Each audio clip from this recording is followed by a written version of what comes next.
Esse é o Ancapso e nós vamos falar agora das contas públicas que estão indo para o buraco, né? E não sou eu que estou dizendo não, tá? É o pessoal aqui da mídia tradicional que está vendo que o governo Lula não vai ter jeito. Que novidade, né? Até parece que esse pessoal achava que teria um governo responsável. Com o Lula, não, meu amigo, o objetivo do Lula é quebrar o Brasil mesmo, é se vingar dos brasileiros por terem colocado ele na cadeia. E ele está conseguindo fazer isso graças a vocês que pintaram o cara como democrata, ou defensor, ou frente ampla democrática. Nunca foi, nunca será. Essa notícia foi sugerida por UOL faz ao UOL para o PT, porque Peter não ri dos nomes engraçados e várias outras pessoas. Obrigado aí ao pessoal que sugeriu notícias lá no nosso site, no visãolibertaria.com, e obrigado a você que está assistindo o nosso vídeo. Se você gosta do nosso conteúdo, por favor, deixa o seu like e se inscreva aqui no canal, né? Pois bem, o pessoal aqui da Rede Globo fala que da forma como vão as contas públicas, vamos caminhar para uma nova crise fiscal. O que é uma crise fiscal? É um problema em que o governo está gastando mais do que ele arrecada, o déficit não vai ser dentro das metas estabelecidas e com isso o governo vai acabar imprimindo dinheiro, vai acabar causando mais inflação ainda. Isso era a coisa mais óbvia e previsível do mundo, né? O mais engraçado é que o cara chega a falar aqui, ó, justamente sobre a questão da PEC de transição, da PEC da gastança. Lembra da PEC da gastança que eu avisei? PEC da gastança é um absurdo, estão dando dinheiro para um viciado em gastar dinheiro, né? Mas naquela hora, né, o Congresso todo mundo querendo encher a burra de dinheiro com esse negócio, aprovou a PEC da gastança de quase 200 bilhões, né? Ele fala aqui, ó, que quando o governo propôs a PEC da transição, PEC da gastança, o aumento dos gastos públicos da ordem de 200 bilhões de reais, ele falou que tinha até algum motivo para isso, mas na verdade o que precisava era muito menos do que isso. Olha só que a gente, na época eu falei isso, na época a gente falou isso aqui. Mesmo que você considere que o aumento do Bolsa Família de 400 para 600 reais não estaria previsto no orçamento, portanto precisaria de uma PEC para passar do teto de gastos, isso não seria no valor de 200 bilhões. 200 bilhões é porque ele quis dar dinheiro para um monte de gente, contratar um monte de coisa, e não vai parar. O Lula é isso, ele quer dar boa vida para os amigos dele, para os cupincha de sindicato, para a galerinha do PT que está entupindo tudo quanto é estatal, entupindo tudo quanto é cargo no governo, com um monte de gente inútil que está ali só para ganhar dinheiro pelo que o Lula quer, né? E aí, era necessário 60 a 70 bilhões. Num ato de irresponsabilidade política de todo o sistema político, não, mas isso aqui não foi irresponsabilidade. A irresponsabilidade foi antes, quando tiraram o Lula da cadeia. Esse foi o ponto em que o pessoal começou a quebrar o Brasil. Tirar o Lula da cadeia significa o quê? Significa que um cara que foi condenado por corrupção, que é um corrupto, que é o chefe de uma organização criminosa que destina a fraudar o Brasil e roubar o Brasil, esse cara ia estar livre para concorrer nas eleições em 2022. Isso foi o problema todo, porque isso tem um monte de implicações. Primeira coisa, tem a implicação que a gente já está vendo acontecer agora, de que a corrupção voltou com força total, mas é lógico que voltou. Ué, o que você esperava? O pessoal foi lá e botou um cara que é corrupto na presidência da República. O que isso sinaliza para os corruptos de forma geral?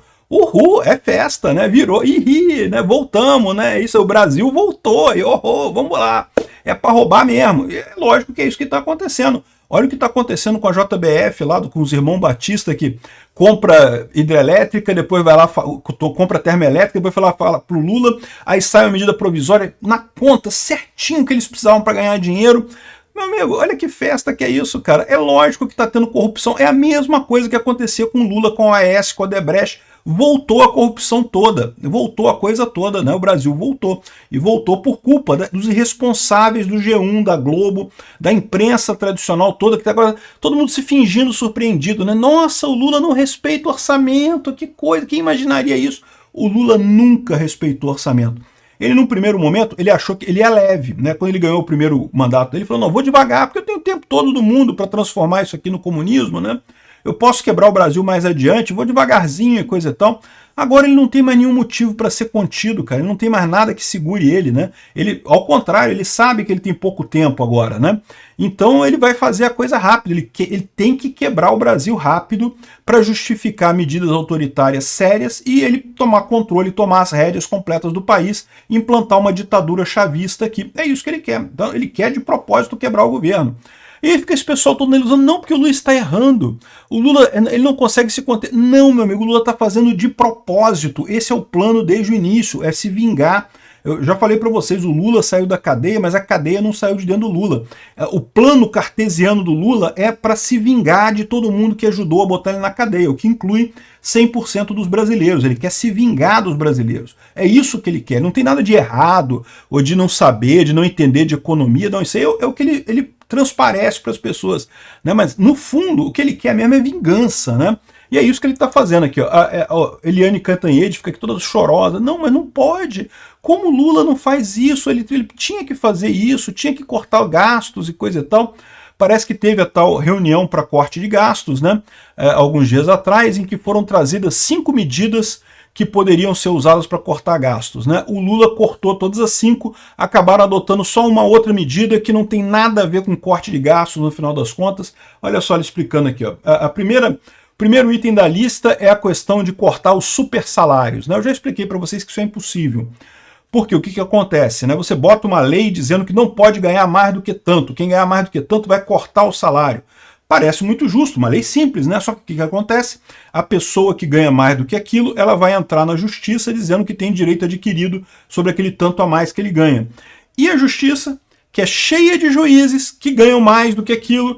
Imagina, o juiz decidindo assim, eu vou decidir o que para esse cara aqui? Eu vou decidir que ele tem direito a esse salário, a esse super salário, ou vou decidir que ele não tem direito ao super salário e eu vou perder o meu salário também. Não, é lógico que o cara vai decidir pelo super salário. Ele sempre decide pelo super salário. Esquece. Esse negócio de medida de super salário é o que eu falo para vocês. A única maneira de diminuir a corrupção é diminuindo o tamanho do Estado. Demite metade dos servidores, aí nessa demissão vai uma parte dos super salários e pronto. É a única chance, não tem outra maneira de se fazer isso, né? Enfim, o segundo item é a mudança da previdência dos militares. Os militares botaram a piroca em cima da mesa e o Lula ficou com medo. Não vou mexer nisso daí, coisa e tal. Né? Ele fica com medo, né? Ele tem medo dos militares. Né? E aí eu não tenho dúvida que aí os militares enchem, né? Aí eles mexem. Se esse negócio mexeu com eles, aí não pode. Né? Enquanto está ferrando só os brasileiros de forma geral, não estão nem aí para isso. Mas mexeu com os militares, não pode. Né? Aí depois tinha a desvinculação de benefícios do INSS do salário mínimo. Isso é uma coisa muito interessante, porque hoje, né, quando você aumenta o salário mínimo, automaticamente aumenta a aposentadoria de um monte de gente. O que eles querem é descolar isso. Então você pode aumentar o salário mínimo sem aumentar as aposentadorias e coisa e tal. Eu acho que devia ser muito mais simples isso, devia parar de aumentar o salário mínimo. O salário mínimo é uma coisa ruim para a economia. O pessoal tem essa ideia de que não, porque salário mínimo ajuda a economia, porque as pessoas passam a ganhar mais. Não, meu amigo. Salário mínimo condena quem ganha menos do que aquilo a ganhar zero, porque é o desemprego, né? Não tem esse negócio. As pessoas não aumentam de salário porque tem um salário mínimo. Elas simplesmente deixam de ser contratadas. E aí se tornam desempregadas e não ganham nada. Não tem esse negócio. O salário mínimo não serve para nada. É uma medida racista que surgiu lá nos Estados Unidos, justamente junto com as leis de Jim Crow. E é impressionante como é que o pessoal comprou essa ideia e nem faz ideia do nível de racismo que tem em cima disso daí, né? A ideia justamente lá nos Estados Unidos é que, como os negros foram libertos, né, no sul dos Estados Unidos, muitos negros começaram a trabalhar no mercado de trabalho, né, arrumar emprego e coisa e tal, e com isso começaram a tirar emprego dos brancos. Por quê? Porque eles aceitavam trabalhar por menos. Né, vários restaurantes lá tinham garçons, o garçom branco exigia um salário mais alto, o garçom negro aceitava trabalhar um pouquinho mais barato. O que eles fizeram? Falaram, não, tem que ter um salário mínimo, não pode trabalhar abaixo de tanto. E aí o cara do bar, na hora de escolher, fala, então vou ficar com um cara branco mesmo, já que eu tenho que pagar esse valor mesmo, vou ficar com um cara que está aqui mesmo, né? É o que eu falo para vocês, o salário mínimo é uma coisa terrível, exatamente para as pessoas mais pobres e para as pessoas que estão começando no mercado de trabalho. Porque esse tipo de pessoa que não tem experiência de trabalho, ainda não sabe trabalhar, a única coisa que ela pode oferecer para um patrão é, eu aceito trabalhar por menos. E aí, ou seja, essa pessoa vai começar a trabalhar, vai ganhar experiência, à medida que o tempo for passando, ela vai se tornar uma pessoa experiente, aí vai poder demandar salários melhores, porque justamente ela já vai saber fazer o serviço. É a única coisa que quem está entrando no mercado de trabalho ou quem é muito pobre pode oferecer é justamente isso. Eu aceito trabalhar por menos. E essa ilusão, mas é impossível viver com menos do que um salário mínimo. Não, meu amigo, você não sabe a vida da pessoa. Se for impossível, ela não aceita menos de um salário mínimo, mas tem um monte de arranjos aí, né? Eu concordo, né? O salário mínimo está o quê? R$ 1.300. Você não consegue alugar um apartamento aqui no Rio de Janeiro decente por R$ 1.300. Mas tem gente que mora com os pais, tem gente que tem apartamento próprio, tem gente com um monte de situação. A pessoa que sabe, se para ela dá para trabalhar por menos, ela trabalha por menos. A questão é a pessoa aceitar, né? Enfim, salário mínimo altamente racista, então eu acho que nisso daqui é bom mesmo, porque força um pouco a conter o aumento do salário mínimo. Se fizer essa desvinculação, o governo Lula ia querer aumentar muito mais o salário mínimo e deixar os aposentados e pensionistas para trás, né? Mas também não aceitou isso daqui, também não pode. E depois o item 5 da pauta era a mudança dos pisos constitucionais da saúde e educação. Ou seja, isso é uma armadilha, porque a expectativa é que em 2028 o 112% do orçamento do Estado brasileiro vai ser para pagar saúde e educação, o que é uma impossibilidade, ou seja, vai acabar com tudo. Por outro lado, tem um lado positivo, tem uma outra alternativa que é você privatizar o MEC e o SUS, eu já falei isso, né? Privatiza o MEC e o SUS, acabou, não tem mais que pagar piso nenhum de nada. Você bota isso tudo aí, o governo paga voucher para quem precisa estudar e não tem dinheiro de estudar, paga um plano de saúde para quem precisa de saúde e pronto, privatiza a coisa toda, muito melhor. Mas é um problema, o Lula não aceita mexer nisso também, né? Aí no final das contas o que restou foi que eles vão fazer uma revisão de cadastros do INSS. Que isso não é corte de gastos, não é verdade, eu concordo com a Cantanhede nisso. Isso é uma coisa que deveria ser feito o tempo todo, porque tem fraude no INSS, tem um monte de fraude no INSS, a gente sabe disso, né? Deviam fazer isso o tempo todo, né? Ou seja, não vai ter corte de gastos, é impossível, o Lula não vai, o objetivo do Lula é quebrar o Brasil. Aguarda, vocês vão ver, é isso que ele está trabalhando, é isso que ele quer fazer. Esse pessoal do PSDB aí achando que não, Lula é um democrata e coisa e tal. Não, meu amigo, vocês criaram cobra. E essa cobra vai picar exatamente vocês, tá? Obrigado por assistir o vídeo até o final. Além de curtir, compartilhar e se inscrever no canal, considere se tornar patrocinador com valores a partir de R$ 1,99. Clique no botão Seja Membro abaixo para saber as condições e vantagens de patrocinar o canal. Mais informações sobre o nosso projeto, visite nossos sites indicados na tela.